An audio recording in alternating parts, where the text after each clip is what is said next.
program government teknologi ini yang akan nanti menyatukan semua apps yang ada di kementerian lembaga besar yang kita hemat, mungkin bisa hemat sampai 100 triliun. Tadi Presiden sudah memberikan instruksi untuk kita melakukan deregulasi di banyak hal, jadi seperti tadi dilaporkan Pak Dede, pada tahun 80-an pemerintah juga pernah melakukan itu bisa meningkatkan ekspor kita sampai 20%. Dan sekarang kita kerjakan dan sudah mulai tim dari tempat Pak Erlangga dan tempat Den itu bekerja sama untuk menyiapkan masalah deregulasi ini. Saya kira ini perintah yang jelas dan akan ditindaklanjutin minggu depan ini, ratas untuk itu, sehingga dengan demikian bisa segera diumumkan langkah-langkah. Artinya tidak ada akan mengurangi rekomendasi-rekomendasi yang itu menjadi penghambat terhadap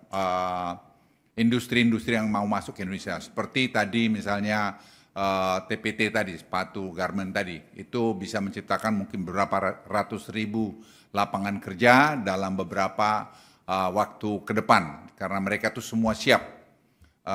Itu yang tadi bisa, terus apa lagi, Dek? Udah. Mari. Digitalisasi tadi juga kita laporkan, Presiden 17 Agustus ingin meresmikan atau launching nanti program government teknologi ini yang akan nanti menyatukan semua apps yang ada di kementerian lembaga, sehingga dengan demikian akan terjadi dari masalah efisiensi dan juga pengurangan korupsi. Dan ini saya pikir Presiden tadi memerintahkan juga untuk segera dikerjakan untuk semua penduduk kita, keluarga itu dapat punya bank account. Karena memang Januari kita akan mulai ngetes mengenai GovTech ini dengan bantuan sosial langsung sehingga target bisa dicapai. Dan ini saya kira kita sudah menghitung bisa berapa besar yang kita hemat, mungkin bisa hemat sampai 100 triliun dan seterusnya nanti secara bertahap itu akan bisa dicapai. Angka-angkanya nanti saya kira bisa diberitahu kemudian. Tapi studi dan pekerjaan ini mengintegrasikan ini semua sudah dilakukan. Presiden tadi malah memberikan sebelum selesai akan menemui anak-anak muda Indonesia yang berjumlah 300 orang yang menyiapkan tadi government teknologi ini, dan juga ada 185 guru-guru gasing yang dari seluruh Indonesia untuk bertemu dengan Presiden, lagi diatur oleh Sekap. Waktunya kita mungkin melihat Sabtu atau Minggu atau Senin untuk Presiden memberikan arahan pada mereka atau apresiasi terhadap guru-guru ini. Saya kira itu, apa yang saya lupa lagi, Mar? Oh, MBG tadi juga dilaporkan oleh Profesor Arif, karena Arif ahli kemiskinan, kita semua terperangah juga melihat bahwa dampak MBG ini memang luar biasa kepada pertumbuhan ekonomi, lapangan kerja, terus ekosistem yang terbangun dari ekonomi dan seterusnya. Dan ini dan penurunan kemiskinan. Kamu ngomong lagi lengkap lah. Arif lu yang ngomong, ahli. Ini Profesor Arif adalah ahli kemiskinan Indonesia yang jarang kita dengar dari Presiden, mengagumi tadi apa yang beliau sampaikan. Silakan angka-angkanya, Arif, lu ngomong.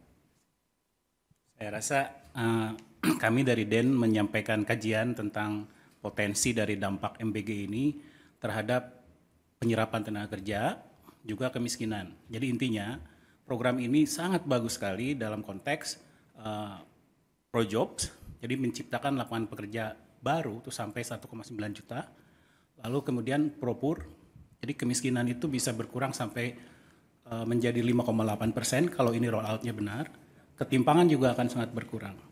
Teman-teman bayangin aja ya, kalau 3 orang anak, satu keluarga punya 3 orang anak, itu dia dapat per bulannya bisa dapat 600.000 dari MBG. PKH aja itu sekitar 200-an ribu, BPNT aja 200-an ribu.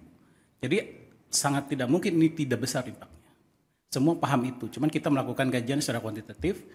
Nah, tapi poinnya adalah karena ini sangat progresif, maka kita harus pastikan roll out-nya berjalan dengan baik. Gitu.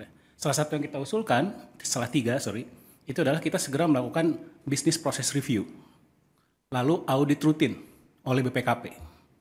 Itu pertama. Yang kedua, memberikan ruang untuk peran serta masyarakat agar bisa melakukan monitoring karena sense of belonging-nya tinggi. Lalu yang terakhir, jangan sampai ada kebocoran-kebocoran terkait bahan-bahan yang kalau tidak perlu diimpor nggak usah diimpor.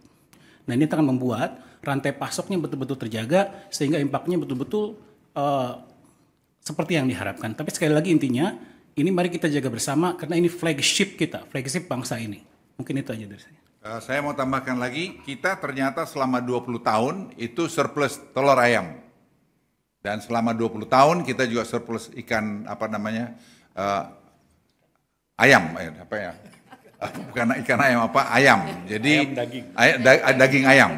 Jadi dengan tadi program ini itu semua terserap akan jadi menggerakkan ekonomi juga dalam telur dan bidang juga tadi ayam. Ini baru kita tahu setelah jalan nih, jujur.